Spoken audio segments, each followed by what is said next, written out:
Oh, you know what? I bet you I didn't turn the speaker on. Hold on. Can you hear it?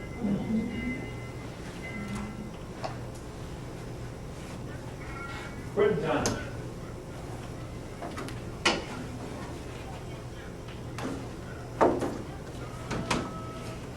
Slavery is a benign, humorous institution.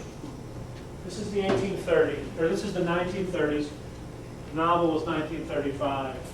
The movie was 1939. It's one of the first movies I ever saw as a kid. During this periodic re-releases, my mother took me to it. And what I remember is I was at 4. And I remember the credits started. It is a land lost in time, a world where there were once cavaliers, all of this sort of stuff, right?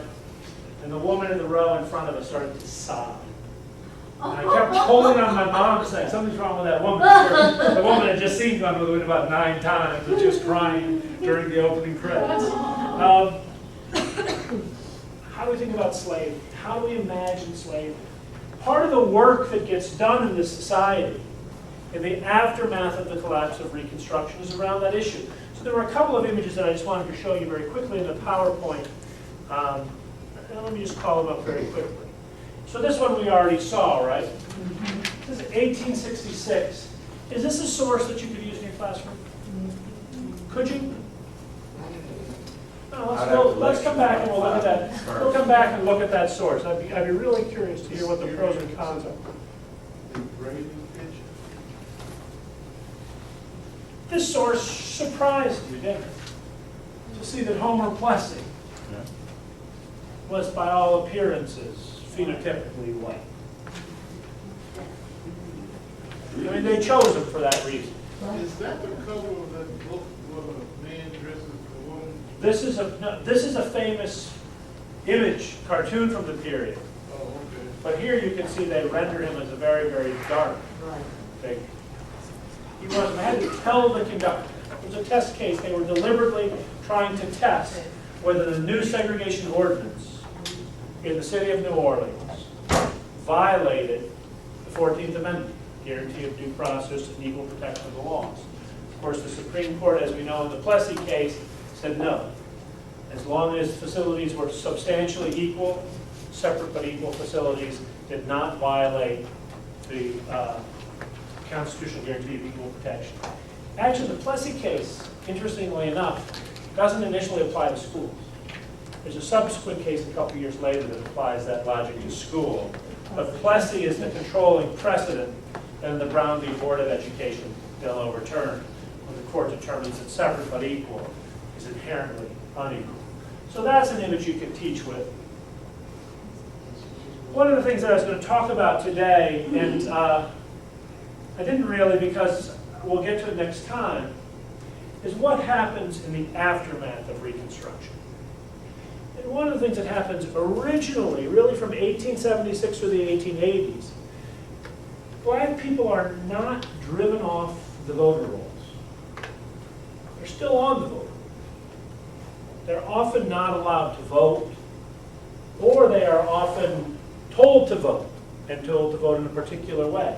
You know, one of these people don't understand about the electoral system. The system where you go into a closed thing and cast a ballot in private, that's the Australian system. We only get that in the early 20th century. The system previously was there was a box, and you would put your ballot in there, and often those ballots were different colors because they were pre-printed for you. And everybody and his brother watched you put your ballot in. So you can imagine the possibilities for violent intimidation. So blacks were really kept on the voter rolls in part because there were fears in southern states that had been redeemed that if you threw them off entirely, you would violate the Constitution and you would force the North to react and perhaps once again have a restoration of federal rule or federal intervention in the South. It's really Mississippi in 1890 that works out the plan for how you can do this. That plan is challenged in the Supreme Court. The Supreme Court says that's fine. We'll get to that. one of the other ways that this is happening is also violence. And here's another primary source I wanted you to have a look at. It's a county-by-county breakdown of lynchings between 1882 and 1930. A very powerful source for students, and one you can work on, work with them. And you know, and it's pretty dramatic what you see. Lynching becomes a regional pattern. And it becomes not just a regional form, but a racial form. Americans have lynched people for a long time. It's really during the aftermath of Reconstruction that it becomes a specifically racial form of intimidation. What's the rationale usually used to justify lynching? Why did the federal government tries on 3 or 4 different occasions to pass a federal anti-lynching statute. It's filibustered in the Senate every time, never passes. Never passes. An attempt to get a bill to allow lynching cases to be moved into federal court because no state court ever convicted lynchers. Actually, maybe 2 or 3 convictions out of 4,000 or so lynchings. They try to move them into federal court. What's the rationale? Why do Southern politicians who filibuster say that we can't have this, that lynching's unfortunate but necessary?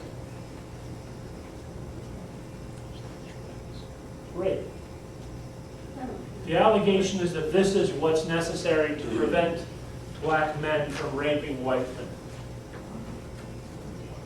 And it's in fact only in a minority of cases is there even an allegation of sexual commerce across the racial line.